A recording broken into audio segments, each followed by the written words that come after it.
I went to Mar-a-Lago to meet personally with President-elect Trump.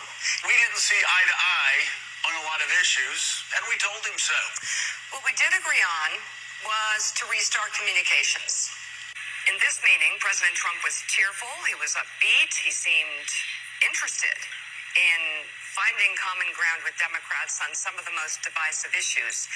And for those asking why we would go speak to the president-elect during such fraught times, especially between us, I guess I would ask back, why wouldn't we? Did she say tearful or cheerful?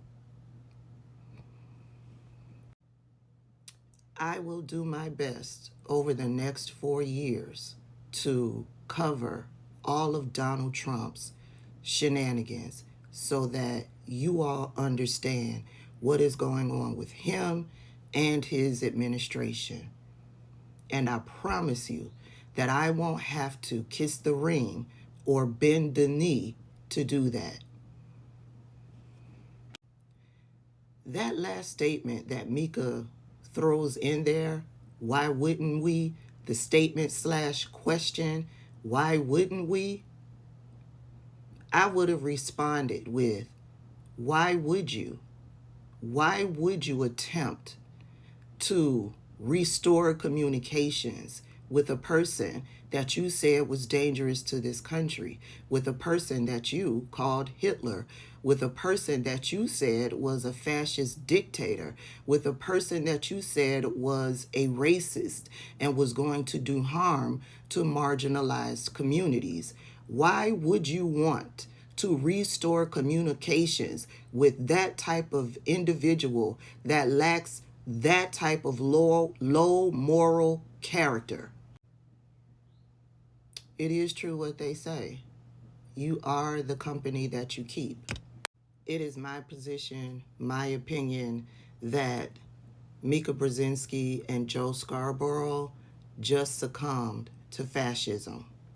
They will now be tools of fascism. They've long been tools of white supremacy, but now they will be tools for a fascist dictator. I don't know about you, but I'm old enough to remember how and why Mika Brzenzski and Joe Scarborough really fell out with Donald Trump. Yeah, he mocked Mika Brzenzski over on Twitter, said she was bleeding badly from the face because they used to hang out with Donald Trump. They were hanging out down at Mar-a-Lago, and he said that they scurried down to Mar-a-Lago to try to be in the inner circle of Donald Trump. And they tried to do it so quickly that she and Joe made the trip after she had a facelift and she was still bleeding from the face. Yeah. And he put that out on Twitter because they criticized him. I forget what the criticism was, but they criticized him, and he retaliated by attacking Mika Brzenzski and putting this out on Twitter. I also remember this happening. This put the nail in the coffin, and this actually set Mika Brzenzski and Joe Scarborough free to criticize him the way that they have truthfully for the past few years. This was the end.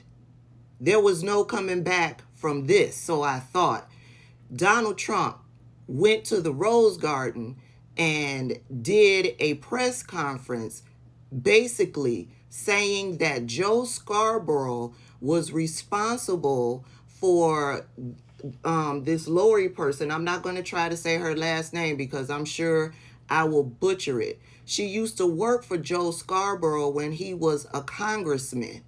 And there's this conspiracy theory going around in Republican circles that Joe Scarborough was responsible for her death. She died. In actuality, this woman suffered from a heart condition. And I don't know where she was. I don't remember where she was, but she passed out as a result of her heart condition. And when she passed out, she hit her head on the edge of a desk. That's how she died. And he brought this up. I've got the video. I'm going to show you the video. He brought this up because he was questioned it at the Rose Garden during a press conference after he put out a tweet in regards to this in retaliation to Joe Scarborough criticizing him on MSNBC. Meaning to criticize Vice President Biden for wearing a mask yesterday, and can you explain why you've been tweeting about a conspiracy theory that has been proven to not be true? No, Biden can wear a mask, but he was standing outside with his wife, perfect conditions, perfect weather. They're inside, they don't wear masks, and so I thought it was very unusual that he had one on, but I thought that was fine. I wasn't criticizing him at all. Why would I ever do a thing like that? And your second question was? I couldn't hear you. Can you take it off because I cannot hear you? I'll just speak louder, sir. Oh, okay, good. You want to be politically correct. Go ahead. No, sir, I just want to wear the mask. Go ahead. The second question was about your tweets about the woman who died, who you're suggesting that Joe Scarborough was responsible. Yeah, a lot of people suggest that, and hopefully someday people are going to find out. It's certainly a very suspicious situation, very sad and very suspicious. Question, please. I asked you not to tweet ahead, about please, it anymore, go. sir. Mr. President, though, have you seen the letter that was written by her husband begging Twitter to delete your tweets, talking about how hard it's been for his family, for him to deal with but that? I'm sure that ultimately they want to get to the bottom of it, and it's a very serious situation. I also saw a clip with Joe and Imus where they were having a lot of fun at her expense, and I thought it was totally inappropriate. No, it's a very suspicious thing, and I hope somebody gets to the bottom of it. It'll be a very good thing. As you know, there's no statute of limitations, so it would be a very good thing to do. Okay, who's next? Her family put out a plea to the higher-ups over at Twitter to remove Donald Trump's tweet accusing or putting out this conspiracy theory that Joe Scarborough was responsible, and he refused to take it down. The higher-ups over at Twitter refused to take it down, and so the family had to push through all of this conversation happening along with that tweet being retweeted millions of times, which caused them more pain. And his need to get back at Joe Scarborough at their expense, he didn't care. He didn't care. And now, these two, after he has publicly humiliated them, ran down to Mar-a-Lago to bend the knee. The two of them have no credibility. Now, Donald Trump did an interview with Fox News, speaking out in regards to their meeting. This is what he said, quote, "I am not looking for retribution, grandstanding, or to destroy people who treated me unfairly. Many things were discussed, and I very much appreciated the fact that they wanted to have open communication. In many ways, it's too bad that it wasn't done long ago." Those are direct quotes. But then he goes on to say in this interview that Mika Brzenzski and Joe Scarborough congratulated him on running a great and flawless campaign, one for the history books. They have lost all credibility.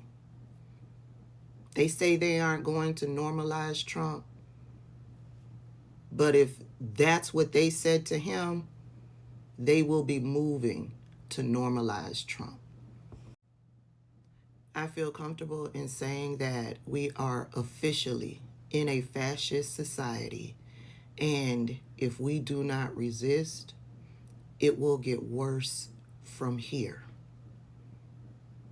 2026 will soon be here, the midterms. We need to be ready if we can still vote.